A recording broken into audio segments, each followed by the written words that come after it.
At the will reading, Grandpa's lawyer gave me a $29 million check. My parents ripped it from my hands and burned it, shouting, "This is what you get for cutting us off." I didn't stop them. I just smiled. They destroyed was actually hey Reddit. Grandpa was the only person in my entire family who ever treated me like I mattered. I'm 24 now. But for as long as I can remember, my parents made it clear I was never the golden child. That title belonged to my older brother Kyle.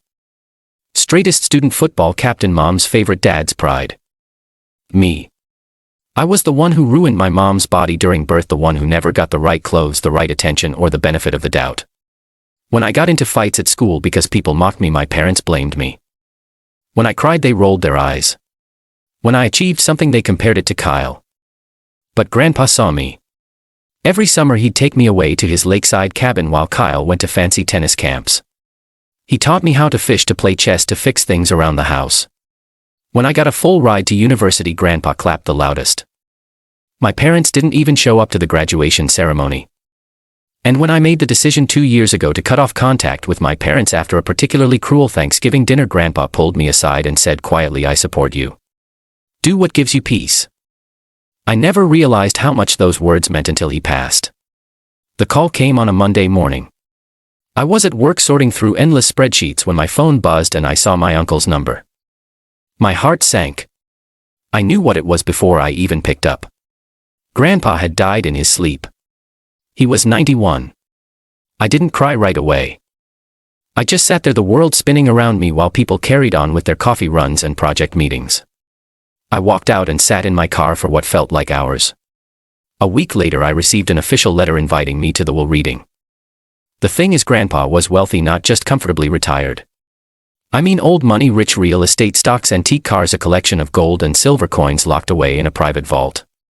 And ever since I was a child, I always assumed my parents and Kyle would inherit everything. That's how my family worked: entitlement over effort, bloodline over connection. But I guess Grandpa had other plans. The will reading was held at his estate in his leather and mahogany-lined study, the kind of room that smells like aged wisdom and quiet power.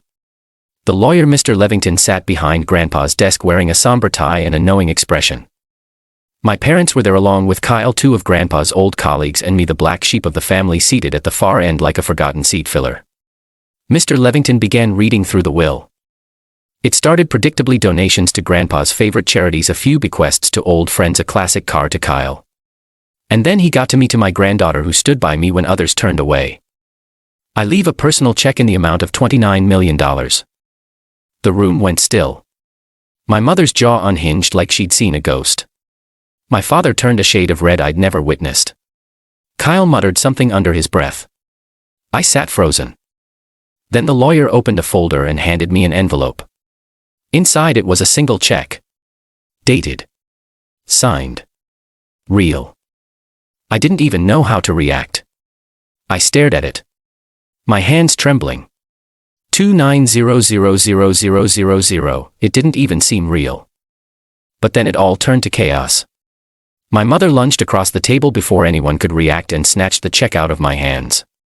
"You selfish brat," she spat, shaking the paper in front of my face. This should have been ours. Dad joined in, yelling about how I manipulated Grandpa, how I was ungrateful, how I turned the family against each other. Carl just stood there watching, arms folded, saying nothing. They didn't stop at yelling. My father pulled out a lighter. Yes, an actual lighter. And before I could even think to respond, he set the check on fire. Flames licked up the edges of the paper.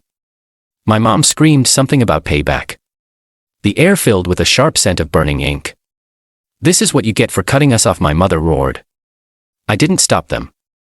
I didn't scream or cry or beg. I just smiled. They didn't know what they had done, because what they destroyed, that flaming piece of paper, wasn't the money itself. It was a symbolic gesture. The real inheritance, the actual funds, were already secured in a trust. Grandpa had set everything in motion months ago. The check was a decoy, a final test of character, and they failed miserably. I didn't tell them that, of course. Not yet. Let them think they'd ruin me. Let them carry that smug sense of justice for just a little while longer. The lawyer said nothing. He looked at me, and in that moment I could see it in his eyes. He knew. He knew they'd exposed themselves exactly the way Grandpa expected. I got up without a word, nodded politely to Mr. Levington, and walked out of that house. My parents shouted behind me, demanding answers, demanding apologies, demanding what they believed was theirs, but I didn't look back. The estate transfer completed 2 weeks later. I now own multiple properties, including Grandpa's beloved lakeside cabin, several rental units across the city, and a secure vault that holds more than just coins. It holds decades of carefully built wealth. A trust's bonds holdings, and yes, a very real $29 million safely out of reach of anyone else. The check just a ceremonial slip, a spark designed to expose the fire within them. And it worked. But I wasn't done. They think I walked away with nothing. They think they won. They think they taught me a lesson. They have no idea what's coming next. They thought they burned my future. Instead, they lit the match that burned theirs. The irony of it all is that the very moment my parents thought they destroyed my future, they actually sealed theirs. For 2 weeks I said nothing. No social media posts. No retaliation. No contact. I just went about my life quietly, moving into a luxury condo in the city thanks to the trust fund Grandpa had set up under a separate name years ago. It was untraceable to anyone not explicitly named in his private instructions. The check they burned had nothing to do with the money that was already sitting safely in multiple accounts and assets that only I could access. But I wasn't interested in just walking away. Not this time. They didn't just burn a piece of paper, they showed the world exactly who they were. And I intended to make sure they lived with the consequences of that. I started small. I called the private investigator Grandpa had once recommended to me, a man named Harris who had helped him untangle a financial issue years ago. I asked him to dig into my parents' finances, and it didn't take long for things to unravel. Turns out my parents weren't nearly as well off as they pretended to be. They borrowed against their house twice, maxed out credit cards, and took out personal loans in Kyle's name, loans that were quickly falling into delinquency. All that high-end lifestyle they flaunted to their neighbors. Funded by smoke and debt.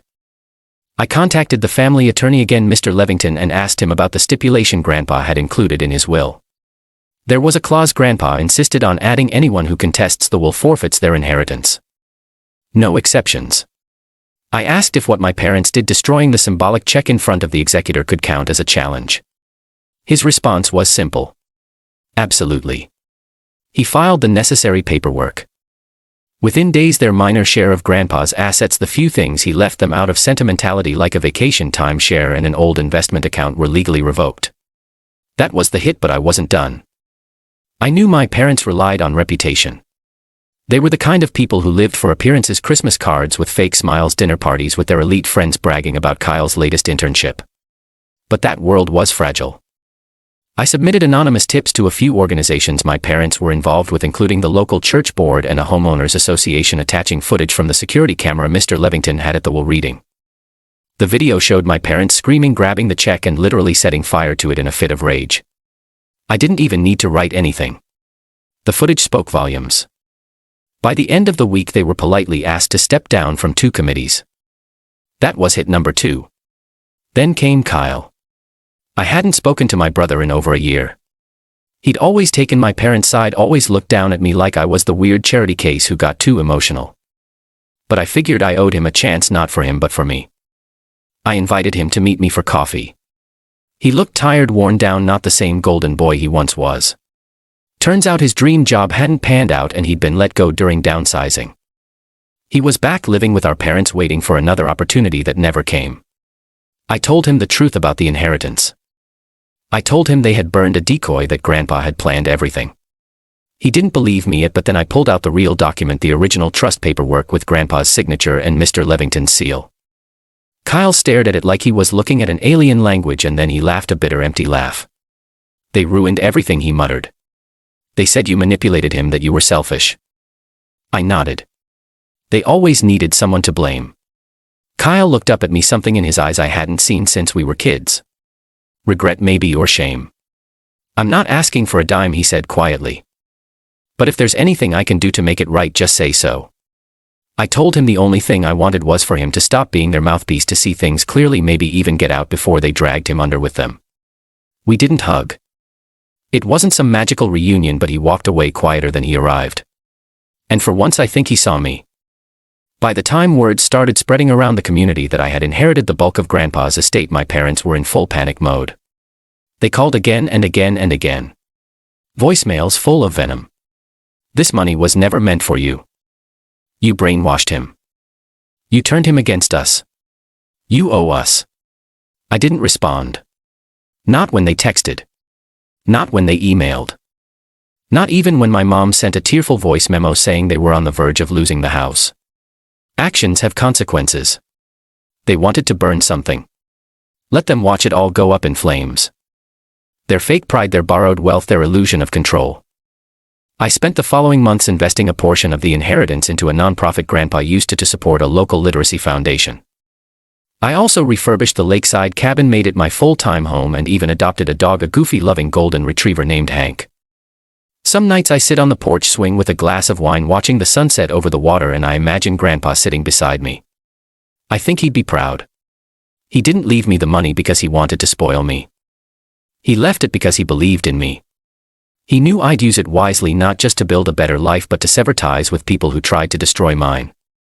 My parents still tell anyone who'll listen that I stole from them, that I tricked Grandpa, that I manipulated the system, but they don't hold power anymore. Not over me. Not over Kyle. Not over the legacy Grandpa actually left behind. A legacy of love, of resilience, and of justice. So let them rage. Let them burn. All they really destroyed was a piece of paper. But in doing so they revealed their truth, and I made sure the world saw it.